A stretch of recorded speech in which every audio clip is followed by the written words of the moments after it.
기록된 순서는 빌립보서를 해야 되지 않냐 하는데 왜 골로새서냐 이렇게 생각되지 않나 모르겠는데요. 기록된 순서를 생각해 보면 에베소서, 골로새서, 빌립보서가 세 권이 같이 기록되어진 것으로 보통 보여집니다.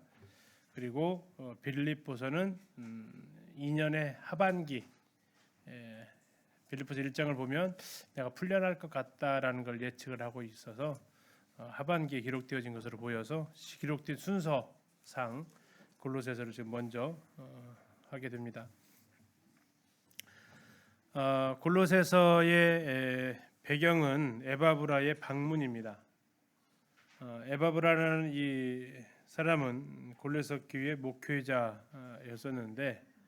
그가 터키 땅에서 지금의 터키 땅에서 그리스를 넘어 로마까지 찾아간 거거든요. 지금 가려고도 정말 먼 거리인데 당신은 더 멀었겠죠. 그는 뭐 한 달 이상 걸리지 않았을까 싶습니다. 그런데도 이렇게 찾아갔다면 무슨 일로 찾아갔을까요? 엄청 중요한 일이 있었다라는 거죠. 그리고 누구를 통해서 들으면 이게 해결이 안 되고 직접 만나서 상담해야 되어질 문제였다라는 겁니다. 그건 뭐냐? 골로새 교회에 찾아 들어온 이단 문제였다라는 거죠. 그리고 그 이단 문제가 심각하게 골로새 교회를 위협하고 있었다라는 겁니다. 거기에 대한 상담을 듣고 바울은 아마 에바브라에게 여기에 대해서 잘 설명을 했을 겁니다. 그러나 그것으로는 좀 부족하고 골로새 교회에게다도 바울이 직접 서신을 써서 그들을 가르칠 필요를 느끼게 된 것 같고, 그리고 그 내용의 중심은 바로 그리스도에 대해서 설명해 주는 것이었습니다. 유대교를 향해서는, 구약의 유대교를 향해서는 이제 그 예언되어졌던 그분이 바로 예수 그리스도이심을 드러내야만 했던 거고, 헬라의 철학들에 대해서는 참 진리가 주님이심을 보여야만 했던, 다시 말해서 그리스도가 유일한 비밀이고 해답이다라는 걸 증거하기 위해서 골로새서를 기록하게 됩니다.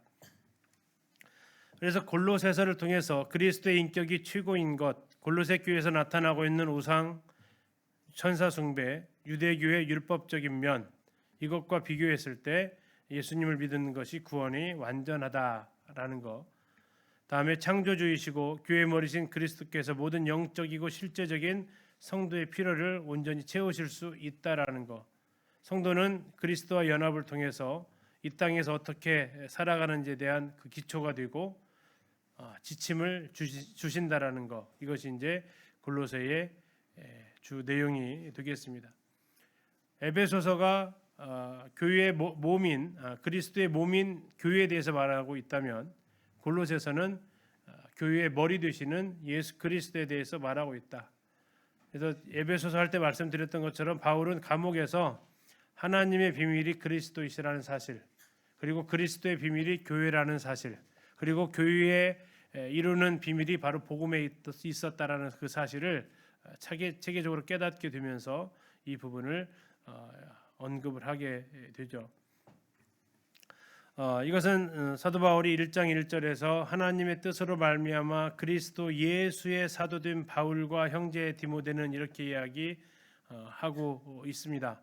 그래서 자신이 이것을 썼다라는 걸 말해주고 있고, 제일 마지막 골로새서 4장 18절에서는 나 바울은 친필로 문안하노니 내가 메인 것을 생각하라, 은혜가 너희에게 있을지어다 하면서 편지의 처음과 끝을 바울이 기록했다라고 이야기를 하고 있습니다.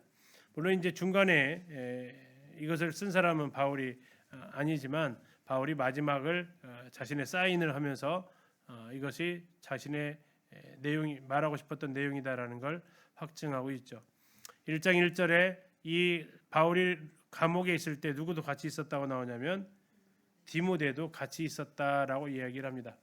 이렇게 같이 있는 사람의 이름을 쓰는 이유는 골로새 교회 성도들이 디모데를 알아서 썼을까요? 모르니까 썼을까요? 알기 때문에 특별히 언급을 더 하는 거죠. 그렇게 해서 바울이 디모데와 같이 있었다. 로마 가택연금 때 언제 디모데가 여기에 왔는지는 모릅니다. 그러나 어느 순간 디모데가 지금 로마에 와 있었다라는 거고요. 4장 18절에서 말하고 있는 대로 내가 메인 것을 생각하라라고 말하고 있었죠. 그것이 이 골로새서도 옥중에서 쓴 서신이다라는 걸 알 수 있고, 이 골로새서를 에베소서 보낼 때 같이 이렇게 보내는 것을 볼 수 있습니다. 4장 잠깐 가서 보실까요? 골로새서 4장 7절입니다. 골로새서 4장 7절. 자, 누가 이름이 아까 나왔던 이름이 등장합니다. 누굽니까? 두기고입니다. 두기고가 내 사정을 다 너희에게 알려주리니. 아까 두기고가 내 사정, 바울의 사정을 누구한테도 알려주러 갔어요? 에베소 교회에도 알려주러 갔잖아요. 이 골로새에도 알려준다라는 겁니다. 결국 이 두기고가 지금 몇 개의 편지를 들고 가는 거예요? 에베소서하고 골로새서를 들고 갔다라는 거죠. 네. 그리고 이제 빌레몬서 이제 골로새서 끝나고 빌레몬서 가겠지만 보신 김에 빌레몬서까지 같이 한번 잠깐 보실까요?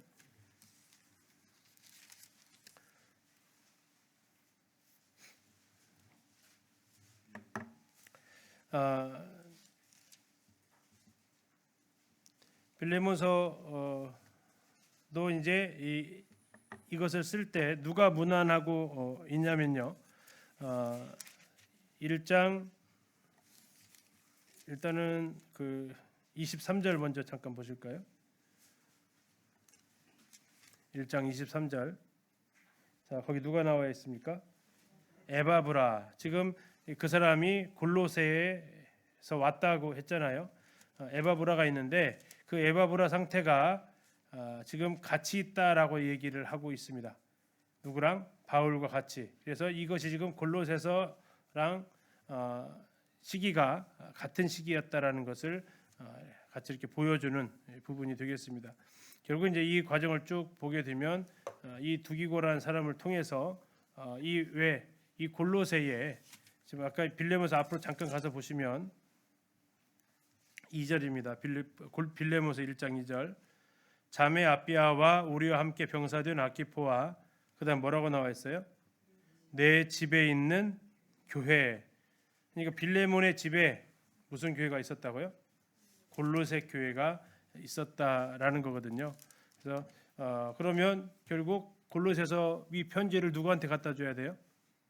빌레몬한테 갖다 줘야 했던 거고, 그래서 결국 빌레몬서와 골로새서는 같은 골로새 지역에 전달되어졌고, 골로새서가 두기고가 또 에베소서도 두기고가 이 사정을 알게 한다라는 것은 에베소서와 골로새서가 같은 시기에 쓰여졌고, 그래서 이 세 개의 서신이 같은 시기에 기록되어진 서신이다라는 겁니다. 그래서 골로새서와 에베소서는 한 쌍을 이루고 있다라고 이렇게 볼 수 있겠습니다.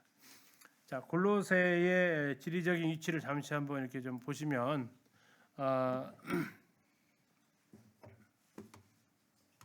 아시아 지역에 있고요. 여기가 지금 이제 골로새가 기록되어져 있습니다. 그 옆에가 이제 계시록의 마지막 교회 라오디게아 교회가 있고, 그 위에는 히에라볼리가 있는데 히에라볼리, 라오디게아, 골로새 이 세 교회를 에바브라가 목회를 하고 있었습니다. 결국 에바브라가 큰 일꾼이었다라는 걸 알 수 있죠. 그래서 에바브라가 이 교회를 이게 트라이앵글처럼 되어져 있는 이 교회에서 서로 돌아보고 있는 그 모습을 또 볼 수 있습니다. 이건 뒤에서 이따 잠시 한번 살펴보고요.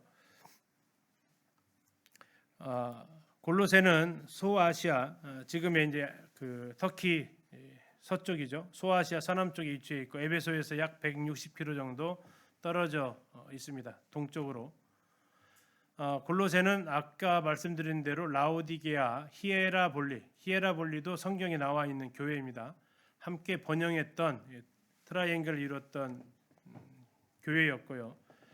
동서교통의 요충지였습니다. 동서 사상이 서로 지나가는 통로 역할을 했고,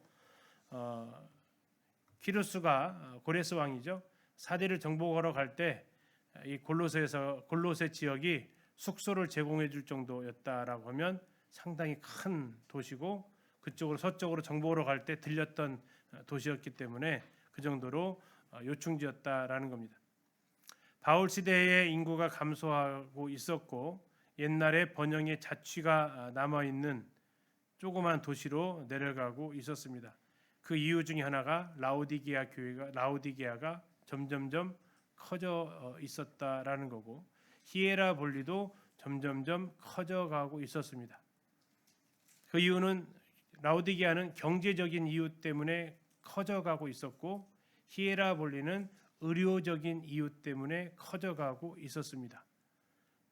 근접한 두 도시가 커지니까 골로새는요 상대적으로 작아지게 되는 그러한 영향력이 있었다라는 겁니다. 요세푸스에 의하면 시리아에 있는 안티오코스 왕이 2,000명의 유대인 가족을 이곳에 이주시켰다라는 기록도 있고요. 결국 이것이 골로새의 웬 이방 땅에 천사 숭배 사상, 웬 이방 땅에 율법주의 이게 왜 들어왔지 하는 그 배경이 되는 겁니다. 이게 이스라엘 땅도 아니고 터키 땅 한쪽 치우쳐진 곳에 웬 이런 유대교 사상이 들어왔는가? 바로 이 안티오코스 왕이 유대인들을 2,000명을 이곳을 이주시키면서 이곳에 자연히 그럼 뭐가 생겼겠습니까? 회당이 생겼겠죠. 그러면서 유대인 공동체가 생기고 그러면 유대교가 이제 또 강성을 드러내게 되었을 겁니다. 후에 이에 유대인들은 골로새 교회의 유대적인 이단 사상을 퍼뜨리게 되는데 골로새서 2장 16절에 먹고 마시는 것 레위기에 나오는 거죠. 먹을 수 있는 것, 먹을 수 없는 것. 다음에 절기, 초하루나 월삭이라고 하죠. 초하루나 안식일 이런 내용들이 여기에서 이제 문제가 되어졌다라는 겁니다. 왜 이방 땅인데 왜요? 저렇게 유대인들이 많이 들어와서 살고 있었기 때문에 이런 역사가 있었다라는 겁니다.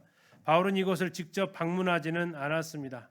2장 1절에 잠깐 한번 보실까요? 2장 1절에 내가 너희와 라오디게아에 있는 자들과 무릇 내 육신의 얼굴을 보지 못한 자들을 위하여. 자, 바울을 봤어요? 못 봤어요? 못 봤다라는 얘기예요. 왜 못 봤을까요? 둘 중에 하나죠. 거기에 있는 성도들이 에베소까지 안 왔고 에베소에 있었던 바울은 에베소를 베이스 캠프로 삼았기 때문에 골로새까지는 안 갔다라는 얘기죠.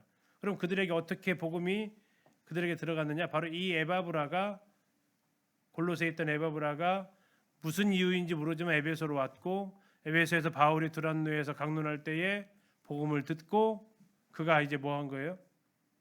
내 고향 사람들은 생각하면서 아마도 골로새로 돌아가서 복음을 전해서 교회가 개척되어지는 요즘 이것이 가장 잘 된 모델이 네팔 지역이라고 하잖아요.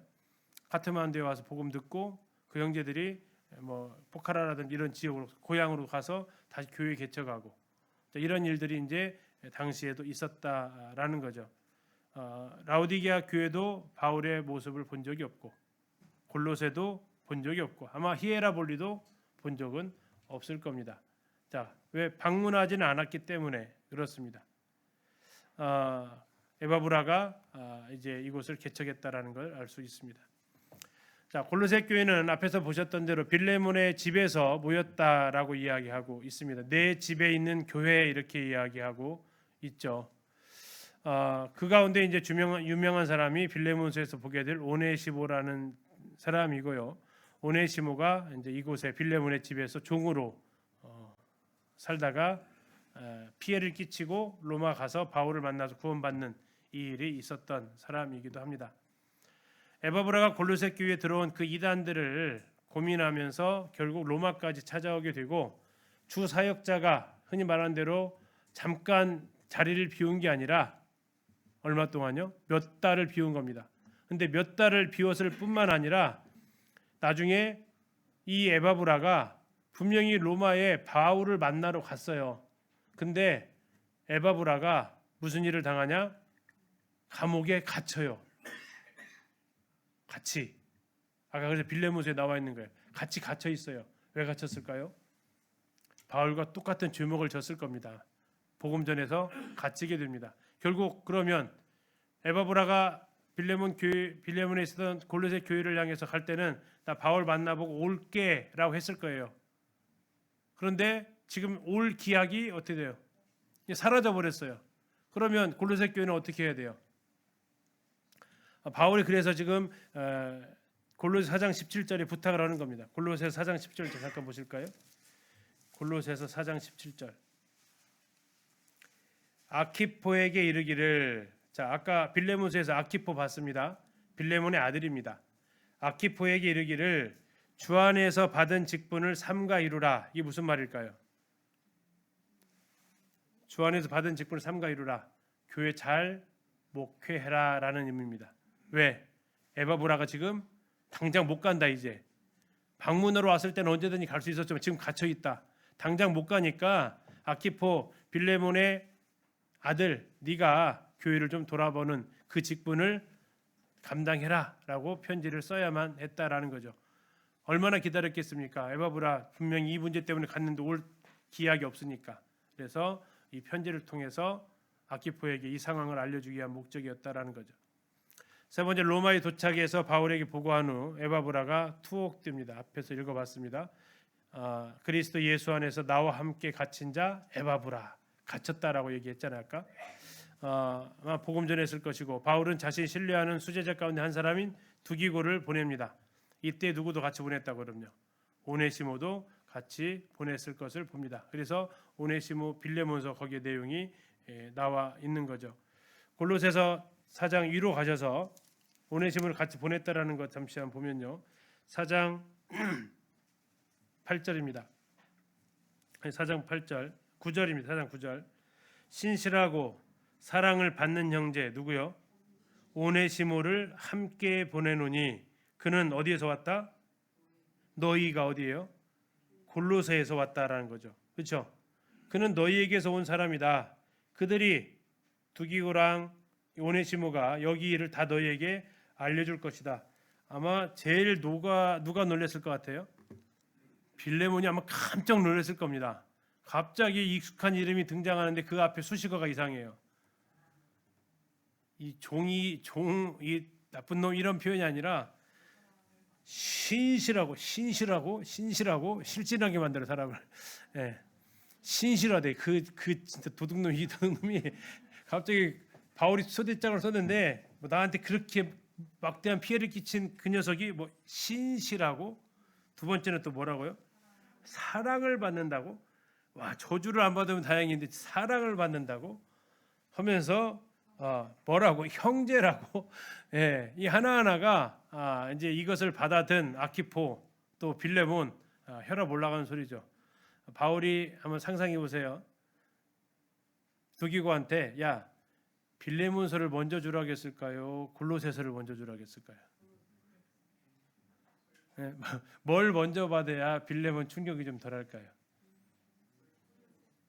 네. 뭐 답을 안 하는 물어보고 싶은 질문 중에 하나예요. 도대체 뭘부터 읽었을까? 막 오네시모 다 용서하라고 이렇게 해놓고 그래서 사랑받고 신실한 형제라고 표현했나? 아니면 사랑받고 신실하다고 도대체 무슨 일이 있었던 거야 하면서 자기에게 쓴 개인 편지를 읽었나? 예. 뭐 그 상황을 접해보면 어떠한 모습이 빌레몬의 집 마당 앞에서 펼쳐졌을지 하나의 드라마 같은 장면이 지금 여기서 이제 등장하는 거죠. 그래서 지금 골로새서와 빌레몬서, 에베소서가 한 시간 안에 쓰여졌다라는 것을 지금 말씀을 드리는 겁니다. 자, 골로새 교회에 있었던 이단들이 과연 뭐길래 에바브라가 그 먼 거리를 가야만 했는가 하는 겁니다. 첫 번째, 유대교적인 요소였습니다. 앞에서 말씀드린 대로 먹고 마시는 것, 절기, 초하루, 안식일 문제였습니다. 이걸 가지고 이제 유대주의자들이 복음을 방해하고 있었다라는 겁니다. 두 번째는 이방적인 골로새 지역의 토속적인 요소들입니다. 또는 헬라 그리스 문화권에 있었기 때문에 그런 철학적인 요소입니다. 2장 8절을 보시면 누가 철학과 헛된 속임수로 너희를 사로잡을까 주의하라. 이것은 사람의 전통과 세상의 초등학문을 따름이요 그리스도를 따름이 아니다. 이렇게 나와 있습니다. 결국 그 내용이 뭐냐? 물질은 악하다. 이게 영지주의 주장입니다. 물질은 악하다. 뭐는 선하다? 영은 선하다. 지식이 선하다. 그러면 예수님은 뭘 읽고 오셨어요? 육신을 입고 오셨다. 그러면 예수님은 악하다. 심지어 어디까지 가냐면 영지주의는 악한 것을 만든 신은 수준이 낮은 신이다. 이게 여호와 신이 아주 낮은 신이다. 왜? 이 물질 세계를 만들었어요. 이 물질 세계는 악해. 그러니까 여호와도 악한 걸, 수준 낮은 걸 만들었으니까 낮은 신이다. 예수님이 성육신 됐다고? 그럼 그건 악한 건데 그건 아니다. 왔다가 임재했다가 떠났다. 죽을 때 떠났다. 그가 예수님이 아니고 예수라는 사람 속에 들어왔다가 떠났다. 이런 식으로 표현을 한 거죠. 그래서 이런 어떻게 구원받아야 되느냐? 특별한 지식 계시를 받아야. 그래서 이제 영지주의가 여기서 나오는데 그래야 구원을 받는다라는 겁니다. 예수님의 십자가의 구속으로 십자가의 피로 구속받을 수 없다. 그런데 골로새서에서 명확하게 사도 바울이 선언하는 것은 그렇지 않다라는 겁니다. 십자가로 승리하셨다라고 골로새 2장에서는 선언을 하고 있죠. 이 부분에서 잠깐 보시면 2장 14절 보시면요. 골로새 2장 14절 우리를 거스르고 불리하게 하는 법조문으로 쓴 증서를 지우시고 제하여 버리사 어디에 못 박으셨어요? 십자가에 못 박으셨습니다. 통치자들과 권세자들을 무력화하여 드러내어 구경거리 삼으시고 그 다음에 뭐라고 나왔어요? 십자가로 그들을 이기셨다. 그들이 영지주의자들이 말하는 십자가는 악한 건데 그렇지 않다라는 것이 바로 이 복음의 핵심이잖아요. 그래서 그것을 정확하게 짚어주고 있습니다. 세 번째, 위장되어진 기독교적인 요소, 예수님의 육신으로 온 것을 부인하거나 또는 예수님의 하나님이심을 부인하는 그런 태도들. 그래서 1장에서는 그분이 하나님의 아들이시다. 1장 15절에 이렇게 써 있습니다. 그는 보이지 아니하는 하나님의 형상이시다. 예수님이 육신으로만 온 게 아니고 원래 그분은 누구시라고요? 하나님이시다라는 겁니다. 그리고 이제 그분이 구원자이심을 부인하는 이러한 태도들이 계속해서 있지만 그리고 방금 읽어본 대로 예수님이 십자가로서 구속을 이루셨다라는 것을 계속해서 이야기하고 있습니다. 2장 9절 앞으로 가서 2장 9절을 보시면 그 안에는 누구예요? 예수님 안에는 뭐가 계세요? 신성의 모든 충만. 그건 예수님의 신성이죠. 그 다음에 무엇로 거하신다고요? 육체로 거하세요. 그럼 이거는 예수님의 인성입니다. 예수님의 신성과 인성이 복음의 핵심인데 이것을 이제 거스리는 부인하는 이러한 모습들이 있었다라는 겁니다. 그래서 이런 말씀으로 정확히 짚어주고 있고요. 네 번째는 신비주의 사상이 그들 가운데 있었습니다. 천사 숭배 사상이라고 또 할 수 있는데 2장 골로새 2장 18절에서 아무도 꾸며낸 겸손과 천사 숭배를 이유로 너희를 정죄하지 못하게 하라 이렇게 얘기하고 있습니다. 그들 가운데 꾸며낸 겸손, 천사 숭배 사상이 존재하고 있었다라는 거고요. 다음에 그들 가운데 금욕주의 사상도 존재하고 있었습니다. 골로새 2장 21절에 이렇게 나와 있습니다. 곧 붙잡지도 말고 맛보지도 말고 만지지도 말라 하는 것이니 이 모든 것은 한때 쓰이고는 없어지리라. 이런 것은 자의적 숭배와 겸손과 몸을 괴롭게 하는 데는 지혜 있으나 육체에 따르는 것을 금하는 데는 금욕주의죠.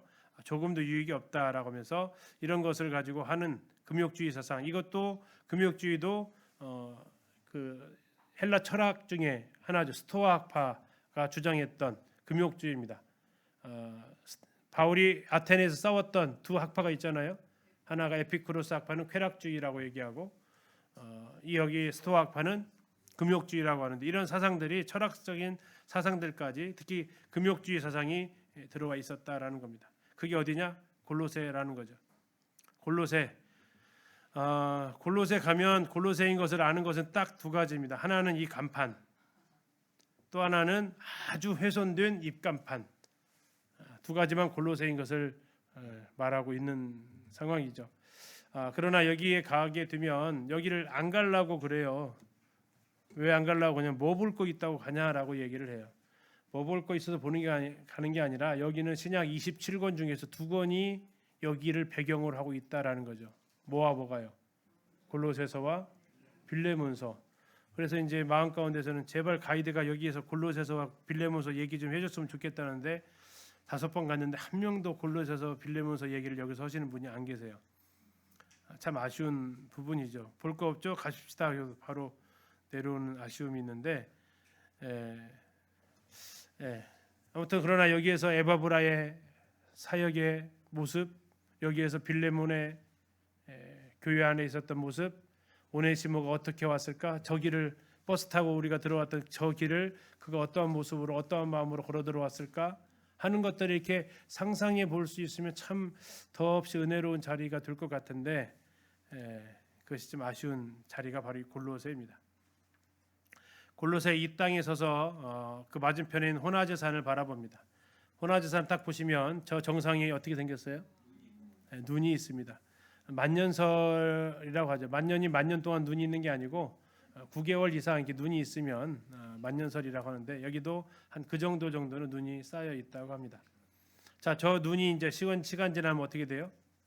녹아서 계곡을 따라서 줄줄줄 흘러 내리죠. 그래서 저 물이 어디까지 가냐면 라오디게아까지 갑니다. 라오디게아까지 가는데 16km 정도 됩니다. 그 얼음물이 16km 지나가면서 어떻게 됐을까요? 그 햇빛을 받으면서 주변의 공기 만나면서 미지근해진다라는 거죠. 미지근해진다. 이 미지근해진 물, 이 호나제산에서 내린 물이 16km를 지나가면서 미지근해져요. 처음 내릴 때는 볼롯의 바로 옆에, 골롯의 그 유적 바로 옆에 이 물이 있어요. 저희들 찍은 사진인데 여기다가 손을 대봤죠. 우리 태림 형제한테도 한번 내려가서 옆에 있으니까 손 한번 대봐. 어떤 느낌일까요? 엄청 차갑습니다. 겨울에 가면 더 차갑죠. 정말 차가운 물인데 이게 시간이 지나 쭉쭉 16km 지나가면 어떻다고요? 미지근한다. 그래서 계시록의 라오디게아 교회를 향해서 너희가 미지근하다, 차지도 뜨겁지도 않대. 차지도가 바로 여기서 해당되는 호나지산의 얼음물이 왜 너희한테만 가면 그렇게 미지근하냐? 이게 너희들의 모습이다.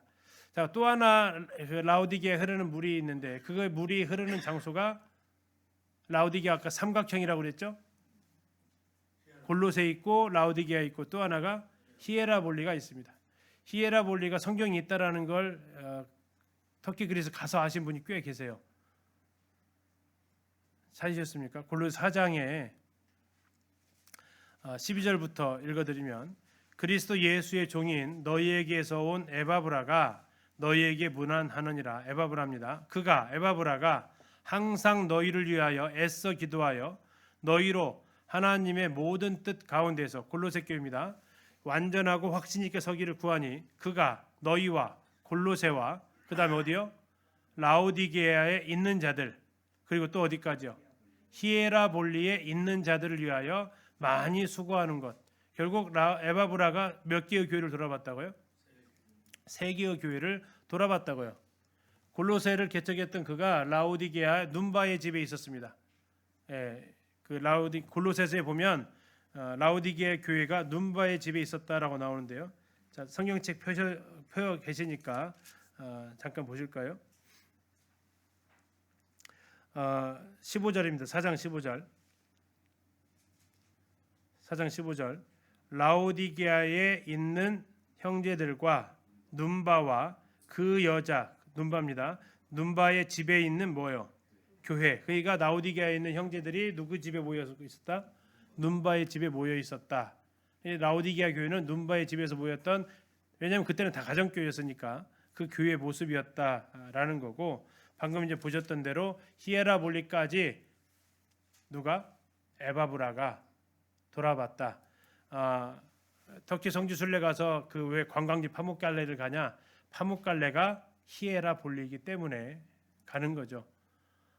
목화의 성이라는 뜻을 가지고 있습니다.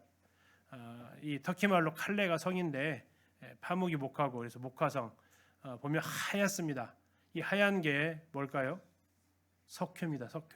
석회가 이렇게 이산화탄소가 만나서 이렇게 물을 만나고 이렇게 하면서 하얗게 되어지는데 이 석회가 마치 목화처럼 하얗다라는 것이 의미가 있고 또 하나는 여기는 최대의 목화 생산지이기도 합니다.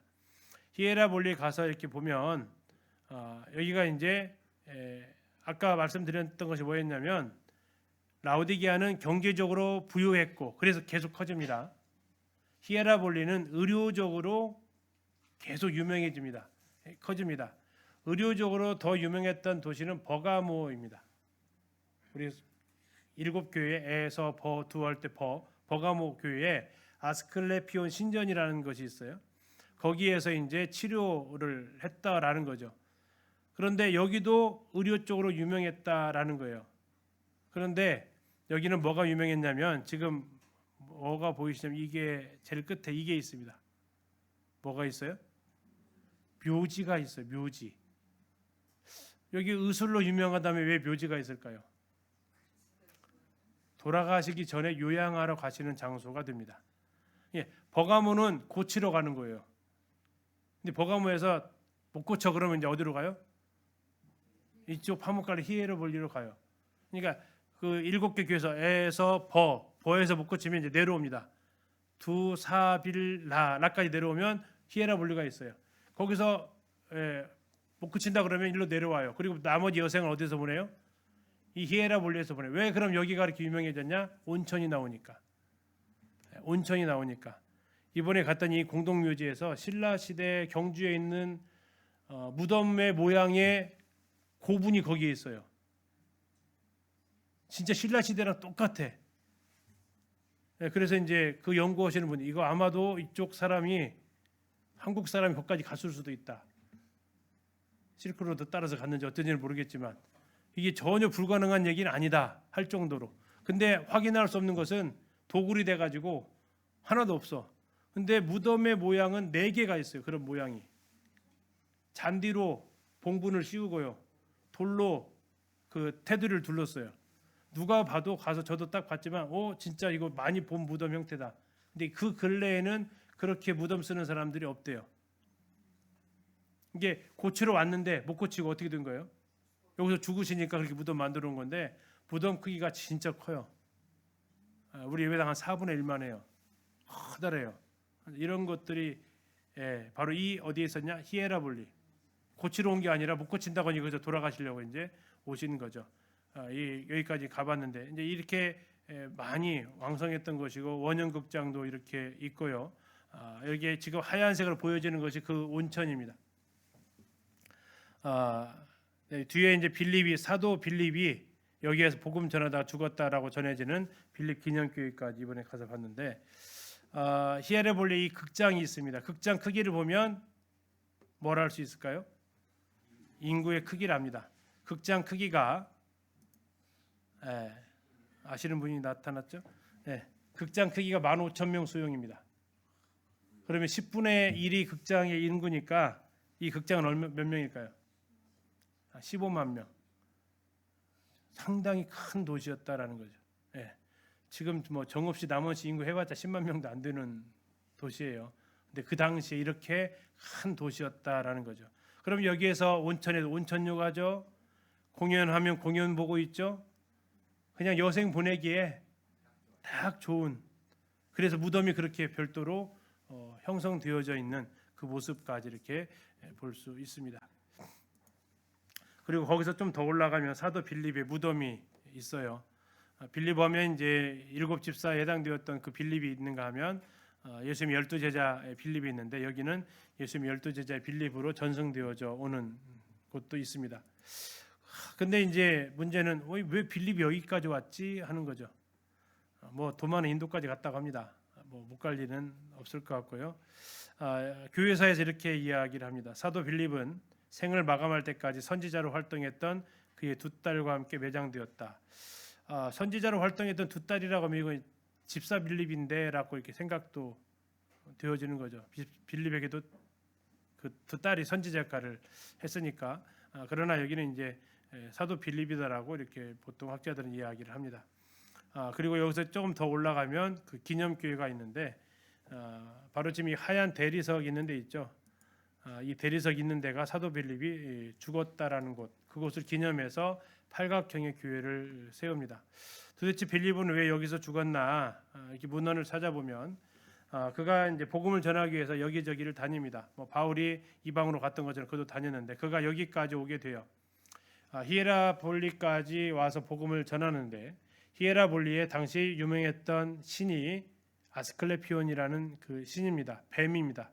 의사협회 그 로고가 뱀으로 되어져 있잖아요. 거기에 해당되는 그 신입니다. 뱀이 아니고 그 아스클레피오스 신을 형상화한 겁니다. 그것이 왜냐하면 이제 마지막 죽을 때까지 낳고 싶어하는 그 마음이 있으니까 매달리는 거죠. 그 모습을 보고 빌립이 어떻게 했을까요? 거기에 대해서 책망하고 복음을 전합니다. 자, 여기에 온 사람들 이거 가짜다라고 하니까 받아들였을까요? 안 들었을까요? 마지막 희망인데 그것이 아무 의미가 없다고 하니까 빌립을 향해서 분노를 하게 되고 그를 고소해서 체포를 하게 됩니다.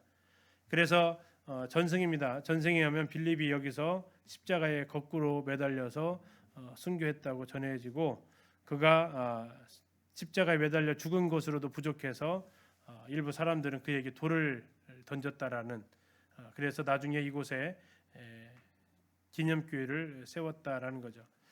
팔각형으로 세우는데요. 팔각형은 부활의 수입니다. 새 창조의 수예요. 안식 후 첫날이 7일이 안식일이잖아요. 그 후 첫날이니까 며칠째예요? 8일째죠. 그래서 8을 부활의 수, 새 창조의 수 이렇게 표현하는데 그래서 사도 빌립이 영광 중에 그가 승리한 순교자라는 의미를 담아서 팔각형의 기념교회를 세운 곳 히에라볼리입니다. 성경에 기록되어져 있는 에바브라의 목회지였고 여기에 사람들이 온 이유는 바로 이 온천수 때문에 왔다라는 거죠.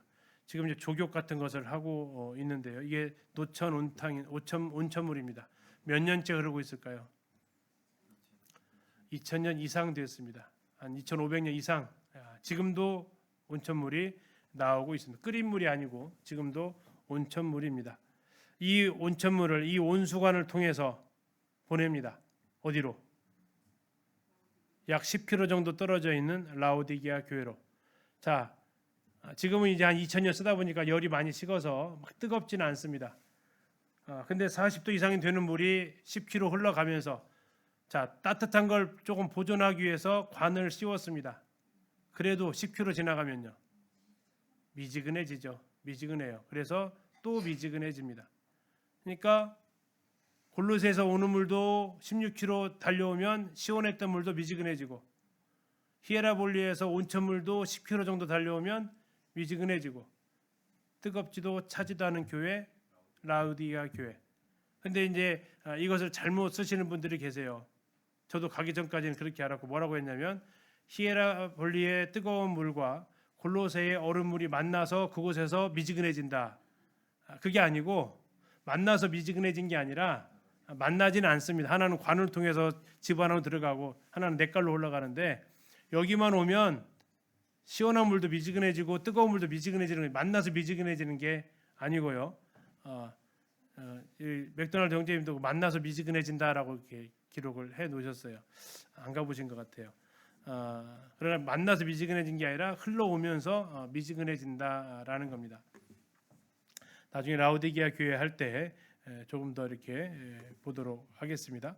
자, 골로새 교회의 주제 아까 말씀드린 대로 이단의 가르침입니다. 유대적인 요소 거기에 대해서 그리스도가 유일한 구주이시다 라는 것을 가르쳐지면서 그 이단들의 가르침에 현혹되지 말고 믿음의 견고한 신앙을 가져라. 그래서 골로새서 2장에서 우리가 많이 찬양 가운데에서도 이제 부르는 것이 너희가 예수를 주로 받았으니 그 안에 뿌리를 깊이 박으라. 2장 7절 잠깐 보실까요? 2장 6절 7절 그러므로 너희가 그리스도 예수를 주로 받았으니 그 안에서 행하되 그 안에 뭐라고 되어 있어요? 뿌리를 박으며 세움을 받아 이렇게 나와 있습니다. 뿌리를 박는다. 표현이 좀 그러죠?